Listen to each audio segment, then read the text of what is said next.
बिस्मिल्लाहिर्रहमानिर्रहीम। अस्सलाम वालेकुम नाज़रीन, आप यूट्यूब चैनल देख रहे हैं। मैं इमरान खान हूँ। सबसे पहले तो कश्मीर की हमने बात करनी है, लेकिन इमरान खान साहब के हवाले से एक खबर चलाई गई मीडिया पे, और ख़बर ये थी कि इमरान खान साहब को अस्पताल में मुंतकिल किया गया। फिर फौरी तौर पे पाकिस्तान तहरीक इंसाफ के कुछ लोग वहाँ पे गए, क्योंकि अब काफ़ी टाइम हो गया है, बड़ा लंबा अरसा हो गया है इमरान खान साहब से किसी की मुलाकात नहीं हुई, और कुछ पता नहीं है कि उनकी सेहत कैसी है, कुछ पता नहीं है कि उनकी आंख की हालत कैसी है। उन्हें कैद तन्हाई का एक टॉर्चर दिया जा रहा है। देखें, अगर इमरान खान साहब के ऊपर जितने मुकदमात हैं, फ़र्ज़ कर लें एक लम्हे के लिए कि वो दुरुस्त हैं, लेकिन इसके बावजूद क्या आप एक कैदी के तमाम हकूक़ छीन सकते हैं? इमरान खान साहब को नाकर्दा जराइम की सज़ा दी जा रही है। यानी किसी भी अदालत ने कभी भी ये नहीं कहा कि इमरान खान को कैद तन्हाई में रखा जाए। कैद तन्हाई खुद एक टॉर्चर है, और किसी अदालत ने इमरान खान साहब पे टॉर्चर करने का हुक्म नहीं दिया, या अपने फैसले में ऐसी कोई बात नहीं कही। और ये कितना बड़ा टॉर्चर है, मैं ज़ाती तौर पे समझता हूँ, क्योंकि मैं 5 महीने तक बिल्कुल अकेला था। एक छोटी सी कार के अंदर एक छोटी सी जगह पे उन्होंने मुझे फेंक दिया था, और मैं 5 महीने तक बिल्कुल अकेला था। तो मैं ये जानता हूँ कि वो कितना तकलीफ दे है जैसे इमरान खान को इस वक्त रखा गया है। ये बहुत बड़ी ज़हनी अजियत है, ये जिस्मानी टॉर्चर से भी बड़ा टॉर्चर है। तो पाकिस्तान तहरीक इंसाफ के लोग गए, जुनैद अकबर भी गए, उन्होंने स्टेटमेंट दिया, शाहिद खट्टक और दीगर लोग भी गए। उन्होंने कहा जी हमने पूरा अस्पताल चेक किया, इमरान खान को यहाँ पे अस्पताल में नहीं लाया गया। ये खबर क्यों चलवाई गई, किसी सोर्स नहीं दी होगी। अब बहुत मुमकिन है कि मीडिया को अपने किसी सोर्स से ये खबर मिल गई हो अस्पताल में। बाद वक़्त कन्फ्यूजन भी हो जाता है, गलत खबर भी चल जाती है, खबरों का फ्लो बहुत तेज़ होता है। लेकिन यहाँ पे क्योंकि माहौल ऐसा है आजकल, हर चीज़ को देखा जाता है शक की नज़र से, कि बहुत मुमकिन है कि पाकिस्तान की एस्टेब्लिशमेंट ने या हुकूमत ने किसी चीज़ से तवज्जो हटाने के लिए, क्योंकि देखिए इनके पल्ले तो कख नहीं है।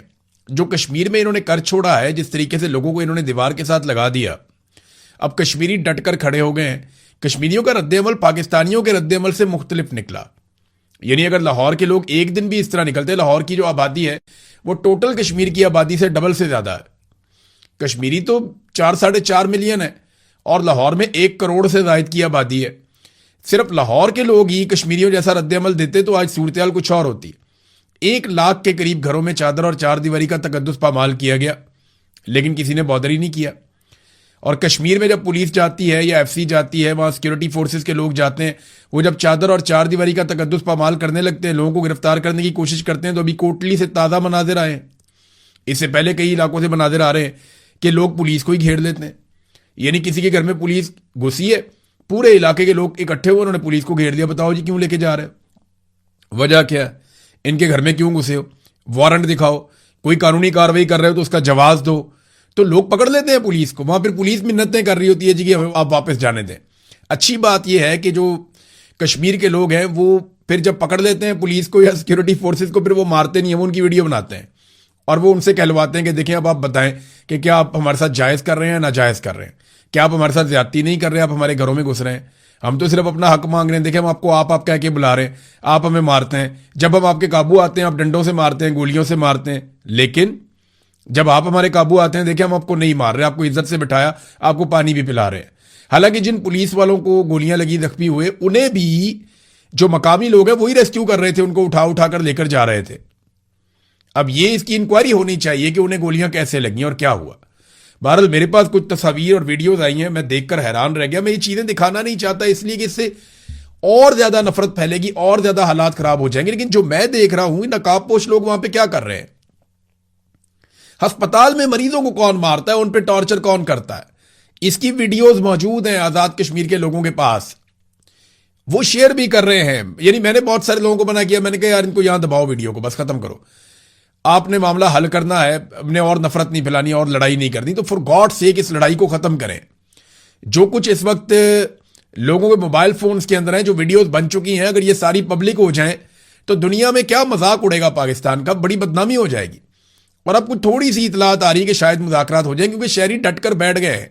इस वक्त की सिचुएशन क्या है वो मैं आपके सामने पहले रख देता हूं ताकि आपको आइडिया हो जाए। अवामी जॉइंट एक्शन कमेटी का एक अकाउंट है, वहां से जो खबर आती है ऑफिशियली वो ये है कि लॉकडाउन और लॉन्ग मार्च जारी है, आर्जी तौर पर रावलाकोट शहर के अतराफ दर्दे दिए गए हैं, हम हिकमत अमली के साथ आगे बढ़ रहे हैं, अफवाहों पर बिल्कुल ध्यान ना दें, क़यादत के फैसलों को फॉलो करें, बरसती हुई गोलियों में पुरअमन रहकर हम हुक्मरानों को आसाबी शिकस्त दे चुके हैं। लॉन्ग मार्च खत्म होगा और हमारे तस्लीम शुदा मुतालबात पर अमल करने पड़ेंगे और जब तक आखिरी कश्मीरी जिंदा है ये लॉन्ग मार्च जारी रहेगा। उमर नज़ीर कश्मीरी ने यह कहा। एक और स्टेटमेंट उमर नज़ीर कश्मीरी के अपने अकाउंट से भी आया हुआ है। वो ये कहते हैं कि लॉकडाउन और लॉन्ग मार्च जारी है। आर्जी तौर पर रावलाकोट शहर के अतराफ धरने दिए गए हैं। हम हिकमत अमली के साथ आगे बढ़ रहे हैं। अफवाहों पर बिल्कुल कान ना धरें, क़यादत के फैसलों को फॉलो करें। हम पुरअमन रहकर हुक्मरानों को आसाबी शिकस्त देंगे। लॉन्ग मार्च खत्म होगा और एक ही सूरत में ऐसा मुमकिन है कि लॉन्ग मार्च खत्म हो जाए कि हमारे जो मुतालबात हैं जिनको पहले तस्लीम किया गया था उन पर अमल दरामद करो। नहीं तो जब तक आखिरी कश्मीरी जिंदा है तब तक ये मार्च जिंदा रहेगा। फतह की सिमत मुत्तहिद, बड़े चलो। ये जनाब एक ट्वीट सरदार उमर नज़ीर का जो ऑफिशियल अकाउंट है वहां से एक ट्वीट किया गया है। तो इस वक्त सिचुएशन ये है कि लॉन्ग मार्च और धरने जारी है और रावलाकोट को तीनों तरफ से घेरा हुआ है लोगों ने और वहां पे लोग बैठे हुए हैं बहुत बड़ी तादाद में, हजारों की तादाद में। रावलाकोट में सिक्योरिटी फोर्सेस बहुत बड़ी तादाद में। एक बात आप और याद रखिएगा कि कश्मीर एक ऐसा इलाका है जहां पे ज़्यादा देर तक आप दवाइयों की, फ्यूल की और अजनास की यानी खाने पीने की अशिया की आप सप्लाई रोक दें तो काफ़ी प्रॉब्लम हो जाती है। तो हुकूमत को जल्दी ये सारी चीज़ें हल करनी पड़ेंगी। हुकूमत को जल्द अज जल्द इन मामलात को निपटाना पड़ेगा। वो ज़्यादा दिनों तक इस सिचुएशन में नहीं रह सकते और ये एक आसाब की लड़ाई होती है। इस वक्त आसाब की लड़ाई है। हुकूमत ये देखना चाहती है कि कश्मीरी कब तक बैठते हैं। हो सकता है कश्मीरी थक कर वापस जाना शुरू हो जाए, इनकी तादाद कम हो जाए, क्योंकि पाकिस्तान में उन्होंने ऐसी चीज़ें होती हुई देखी। उन्होंने देखा जब धरने पे लोग बैठ गए तो थोड़े अरसे में वो कम होते होते आहिस्ता आहिस्ता कम होना शुरू हो गए और फिर वो लोग शाम को आ जाते थे, सुबह चले जाते थे। पाकिस्तान में हर तरह के धरने में हर जगह पे यही ट्रेंड देखा गया। लेकिन कश्मीरी जो है वो सारे काम काज छोड़ के वो वहां आकर बैठ गए। मैंने आपको इससे पहले बताया था कि रावलाकोट और सराउंडिंग में लोगों ने एक एक महीने का राशन इकट्ठा कर दिया। कई लोगों ने इससे ज्यादा का राशन भी इकट्ठा कर दिया। मुझे कई मेरे सहाफी दोस्त हैं, उन्होंने बताया था कि उनके अपने घर वालों ने राशन इकट्ठा किया है एक एक दो दो महीने का और इजाफी राशन इसलिए इकट्ठा किया है कि आसपास के लोगों को अगर जरूरत पड़े तो उन्हें भी राशन दिया जा सके। तो कश्मीरियों ने पूरी तैयारी की और वह तैयारी के साथ अपने मुतालबात के हक में निकले हुए हैं। मुराद सईद ने नादरीन यहां पे एक ट्वीट किया है इस सारी सिचुएशन को लेकर। देखें, जो कॉलम लिखा ना सोहेल वड़ाइच ने, उसने एक नई बहस को छेड़ दिया कि जनाब शायद ये हुकूमत जाने वाली है। तो मैं आपको क्लियरली पिछले वीलॉग में कह चुका हूं कि आसिम मुनीर साहब की जो एक इंश्योरेंस है ना वो शहबाज शरीफ, नवाज शरीफ और जरदारी है। ये शरीफों का खानदान और जरदारियों का खानदान, इनकी नौकरी आसिम मुनीर साहब ने करनी है। इसके अलावा उनके पास रास्ता कोई नहीं है। और दूसरी जानिब शरीफों की और जरदारियों की इंश्योरेंस आसिम मुनीर के जूते पॉलिश करने में। ये अब एक दूसरे के लिए लाजमो मलजूम हो गए हैं क्योंकि अवाम इन सबसे नफरत करती है। आप फील्ड मार्शल आसिम मुनीर का नाम लें, सोशल मीडिया के ऊपर देखें आपके साथ क्या होता है। सोशल मीडिया छोड़ें, आप पाकिस्तान के अंदर किसी भी बंदे से पूछें तो लोगों को आपको पता चल जाएगा। या पाकिस्तान के बाहर तो मैं मिलता हूं लोगों को, ये सारे पाकिस्तानी हैं जो मुझे मिलते हैं, कोई नाम भी नहीं सुनना चाहता। इसी तरह पीएमएलएन और पीपल्स पार्टी भी बहुत नफरत समेट चुके हैं। तो अवाम में तो ये लोग जा नहीं सकते। अब इंश्योरेंस पॉलिसी ये एक दूसरे की है। आसिम मुनीर के पास फौज की ताकत है, बंदूक है, और ये पॉलिटिकल लोग हैं, इन्होंने मिलकर सिस्टम को कैप्चर किया हुआ है और ये सारे मिलके इमरान खान को दीवार के साथ लगा रहे हैं। किसी को कोई लगता है कि ये हुकूमत चली जाएगी, कोई नया इलेक्शन आ जाएगा, कोई फेयर एंड फ्री इलेक्शन हो, तो नहीं होगा। जब तक आप उंगली टेढ़ी नहीं करेंगे घी नहीं निकलेगा। ये बात सुहेल अफरीदी ने की थी एक दिन और उन्होंने कहा था कि ये अब आराम से मसला हल नहीं होगा, यानी ये घी सीधी उंगली से नहीं निकलेगा, ये लातों के बूत बातों से नहीं मानते। तो सुहेल अफरीदी ये बात कहकर गए और बड़े जोरदार तरीके से कहकर गए कि रमजान में ये कर देंगे वो कर देंगे। कुछ भी नहीं हुआ।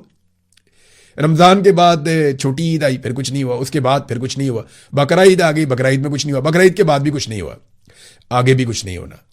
उसकी वजह यह है कि सुहेल अफरीदी की जितनी मुझे समझ आई है वो अब मफामत की पॉलिसी पे चल पड़े। मरियम नवाज से लाख इख्तलाफ करें, लेकिन एक बात उन्होंने जबरदस्त कही थी जब वो अपोजिशन में थे। उन्होंने कहा था कि मुजामत होगी तो मफामत होगी। पीएमएलएन ने थोड़ी बहुत जितनी वो मुजामत कर सकते थे उन्होंने की और फिर मफामत भी शानदार तरीके से हुई। लेकिन वो जो मुजामत उन्होंने की ना वो मिली भगत करके की थी। जनरल बाजवा के साथ, जनरल फैज के साथ, जनरल नदीम अंजुम के साथ उन्होंने मिल के मुजामत भी मिलजुल के की थी हल्की आंच के ऊपर। लेकिन यहां तो मुजामत करने वालों को जो किया जाता है, निशाने इबरत बनाया जाता है, वो गोलियां ही मार देते हैं सीधी। हम सब जानते हैं। मुराद सईद ने ट्वीट करके लगभग वैसी बात की है। मुराद सईद ने कहा जनाब के गिलगित बल्तिस्तान के इंतखाबात और गुज़िश्ता दिनों कोटली और इससे कबल रावला कोट में दोहराए गए 26 नवंबर और मुरीदके की तारीख से इन अनासर की खुशफहमी का तो तदारुक हो गया होगा जो समझते थे कि खुदाई के दावेदारों के स्याह दिलों में रहम की कोई रमक बाकी होगी। यानी कोई रहम नहीं है इनके दिल में, सवाल ही पैदा नहीं होता। ये अपनी हुकूमत गिराएंगे, सवाल ही पैदा नहीं होता। ये तो 20-20 साल के प्लान बनाकर आए हैं। सबान 100 बरस का पल की खबर नहीं, ये तो हकीकत है। तो जितने मर्जी आपने प्लान बनाए हो, एक प्लान मेरे रब का होता है, मेरे रब का। हुकूमत किसी की भी नहीं रहती, वो सिर्फ रब की बाकी रहती है। और जो लोग जालिम होते हैं ना, वो तारीख में निशान इबरत बनते हैं, और ये लोग बनेंगे। इनको जवाब देना पड़ेगा इस जहान में भी, अगले जहान में भी।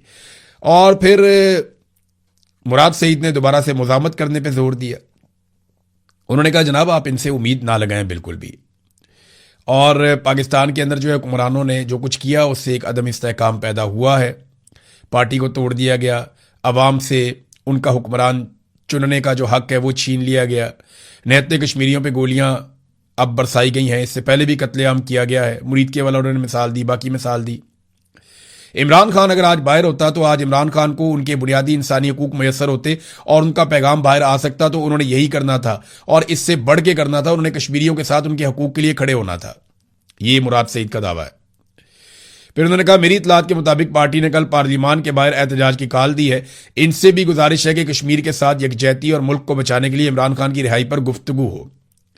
इंशाल्लाह मेरे हल्का इंतखाब में, उन्होंने कहा 13 जून 2026 बरोज हफ्ता दोपहर 2 बजे मटा चौक में कश्मीर के अवाम के साथ यकजहती और उनके साथ होने वाले जुल्म के खिलाफ और मुल्क बचाने के लिए इमरान खान की रिहाई के लिए एहतजाजी मुजाहरा होगा।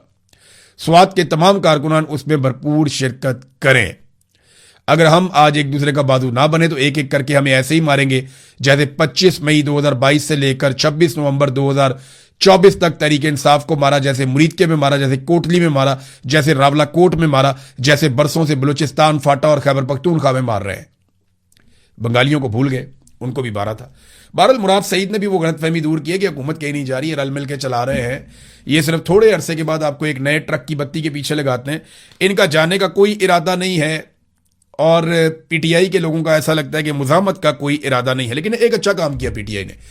ये जो नाराज अरकान वाला एक ड्रामा चल रहा है ना, ये पीटीआई के अंदर कि जनाब हम नाराज हैं कि इमरान खान की रिहाई के लिए कोशिश नहीं की जाती, भाई तुसी आप कर लो। यानी ये कैसे हो सकता है? और वो लोग दावा कर रहे हैं जिन्होंने कभी इमरान खान का ट्वीट भी रीट्वीट नहीं किया। आप अंदाजा करें, ऐसे बुज़दिल लोग हैं। वो लोग निकल निकल के आगे छलांगे मार के स्टेटमेंट दे रहे हैं कि सुहेल अफरीदी ने नहीं किया तो फलाने ने नहीं किया तो उसने नहीं किया तो अली अमीन ने नहीं किया। जिन लोगों ने कभी इमरान खान के ट्वीट को रीट्वीट भी नहीं किया, वो लोग आकर इस किस्म की बातें कर रहे हैं। मैं हैरान हो रहा हूं। जिन्हें मैंने कभी गोली लगे हुए देखा ही नहीं, जिन्हें मैंने कभी डंडे खाए हुए देखा ही नहीं, ये वो लोग हैं जिन्होंने गिरफ्तारियां भी नहीं दी, या लंबे लंबे अरसे के लिए बंदे गिरफ्तार हो जाते हैं, वो भी नहीं हुआ इनके साथ। और अब ये आ गए हैं चूड़ी खाने के लिए, मजनू बनने के लिए। तो अजीबोगरीब सूरत हाल है इनकी। बहरहाल पीटीए ने फैसला किया कि नाराज अरकान को मनाने के लिए बिल्कुल कोई राब्ता ना किया जाए। जबरदस्त बात है, ना करें राब्ता इनसे, बहुत अच्छी बात है। ये भी वैसे भी एक ड्रामा है और सोशल मीडिया के ऊपर उन्होंने उठाया हुआ है, पाकिस्तान के मीडिया के ऊपर उठाया हुआ है। वैसे आप मीडिया पे इमरान खान का नाम नहीं चला सकते, लेकिन नाराज अरकान प्रेस कॉन्फ्रेंस करें या कोई प्रेस ब्रीफिंग करें या मीडिया के साथ बातचीत करें या किसी प्रोग्राम में आए तो वहां पर आप इमरान खान का नाम चला देते हैं। तो लोग रोटी को चोची तो नहीं कहते ना, लोगों को पता है कि क्या हो रहा है। नाज़रीन, इकोनॉमिक सर्वे और पाकिस्तान आया और इस सर्वे के मुताबिक पाकिस्तान में जिस शख्स की एक महीने की आमदनी 8,483 रुपए है, वो शख्स पाकिस्तान में गरीब नहीं है। देखा आपने? वो आदमी जिसकी आमदनी पाकिस्तान में एक महीने के अंदर जो आदमी कमा लेता है 8,483 रुपए, वो आदमी गरीब नहीं है। क्या क्राइटेरिया सेट किया है इन्होंने? यानी अगर आप रियल तरीके से देखें ना, दुनिया में जो गरीब आदमी होने का एक क्राइटेरिया है कि इससे कम पैसे कमाने वाला गरीब है, अगर आप उसके ऊपर जाएंगे तो आधे से ज्यादा पाकिस्तान गुर्बत की लकीर से नीचे जी रहा है। लेकिन ये लोगों को गुर्बत से निकालने के बजाय क्या करते हैं, गुर्बत का पैमाना नीचे ले जाते हैं। यानी पाकिस्तानियों को गुर्बत की लकीर से ऊपर नहीं लेकर आना, बल्कि गुर्बत की लकीर को मजीद नीचे ले जाना है ताकि ज्यादा से ज्यादा पाकिस्तानी जो है वो गुर्बत की लकीर से ऊपर आ जाए। कैसा फार्मूला है? 8,000 483 रुपए। यहां पे बर्तानिया के अंदर एक आदमी एक दिन में सिर्फ 2 घंटे काम करे ना, पूरे महीने के सिर्फ एक दिन में 2 घंटे काम करे तो इससे बहुत ज्यादा पैसे कमा लेता है। वहां पूरे महीने काम करने वाला आदमी जो 8 घंटे रोज काम करे और काम लगातार करे और पूरा महीना काम करे और उसकी आमदन हो 8,483 रुपए, तो वो गरीब नहीं है। और यहां पे उतने पैसे, उससे बहुत ज्यादा पैसे 2 घंटे कोई भी एक आम आदमी करे ना, कहीं पे भी काम करे, कोई छोटा मोटा काम कर ले, तो वो उससे बहुत ज्यादा पैसे कमा लेता है 2 घंटे में, एक दिन में। कितना फर्क है। लोगों का म्यार जिंदगी कितना गिरा दिया है, लोगों को कीड़े मकोड़े बनाकर रख दिया है इन्होंने। तो अगर ये गुर्बत की लकीर का यही पैमाना है तो सरकारी मुलाजमीन का और जो आपके जितने भी पार्लियामेंटेरियन हैं इनकी तनख्वाहें 10-10 हज़ार कर देना।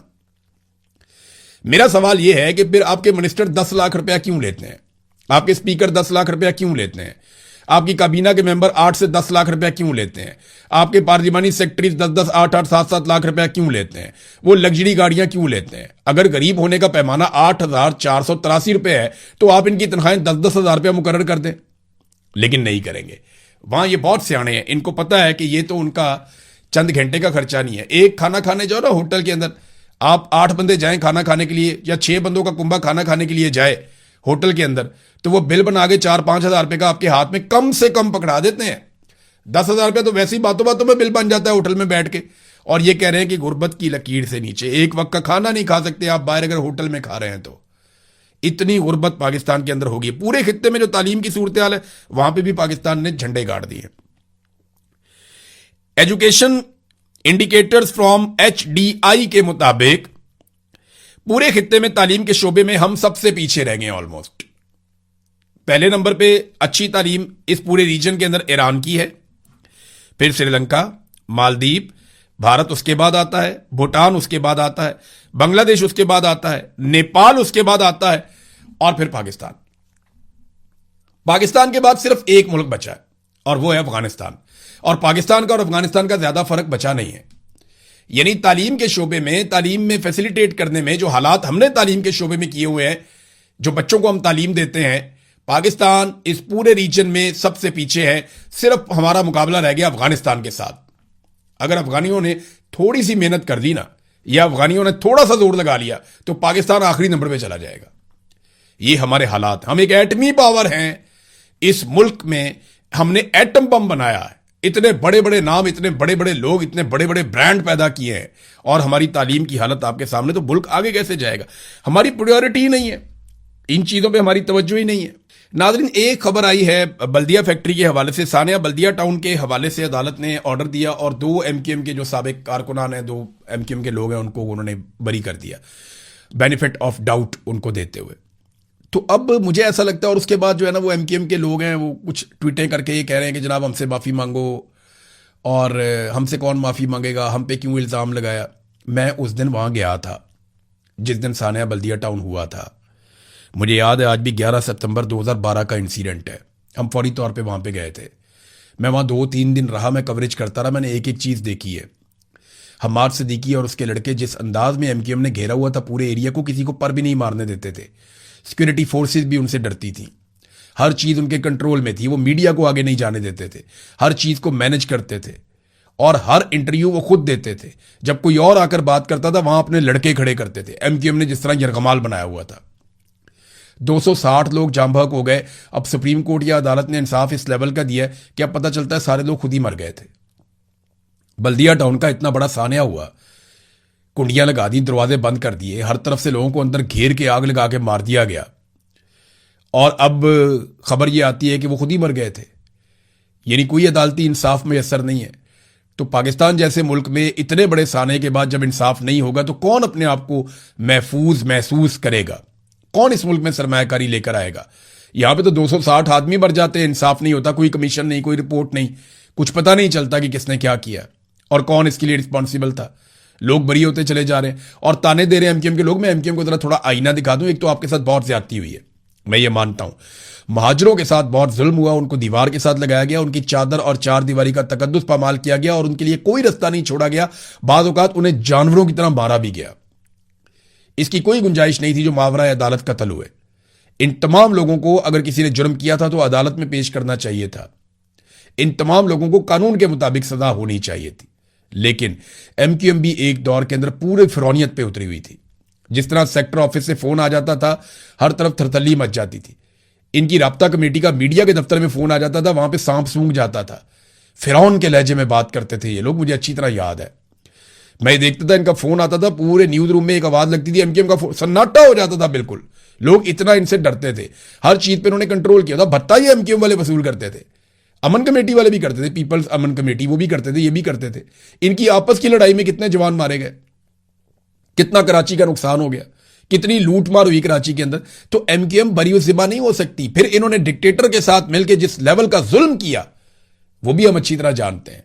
जो कराची के साथ इन्होंने किया एक डिक्टेटर के साथ मिलकर, वो भी हम जानते हैं। और जो पीपल्स अमन कमेटी ने बाद में किया वो भी हम जानते हैं। तो ये कोई भी सक्का सवित्रा बनने की कोशिश ना करे। हाँ, यहां पे वो कह रहे हैं जनाब माफी मांगी जाए, तो भाई माफी तुम मांग लो ना पहले, जो कुछ पाकिस्तान के साथ किया, जो कुछ लोगों के साथ किया। तो यहां आवे का आवा बिगड़ा हुआ है।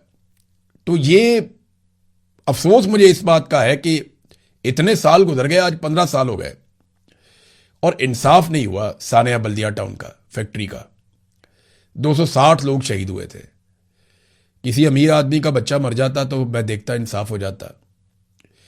बिलावल की बहन के ड्रोन लग जाता है यहां पे आसपा जरदारी के, रोला पड़ जाता है, ब्रेकिंग न्यूज, ये वो फलाना ढमकाना, बंदे उठा लो, मीडिया उठा लो, इसको उठा लो। तबैयां फेर दी थी इन्होंने। इनको जुकाम हो जाए तो पूरी दुनिया ये हिला देते हैं। और यहां पे 260 गरीब लोग जो घर से रोटी कमाने गए हुए थे, कोई जवाब देगा इसका? अब तक के लिए इतने, अपना ख्याल रखिएगा, अपने इस चैनल का भी। अल्लाह हाफिज।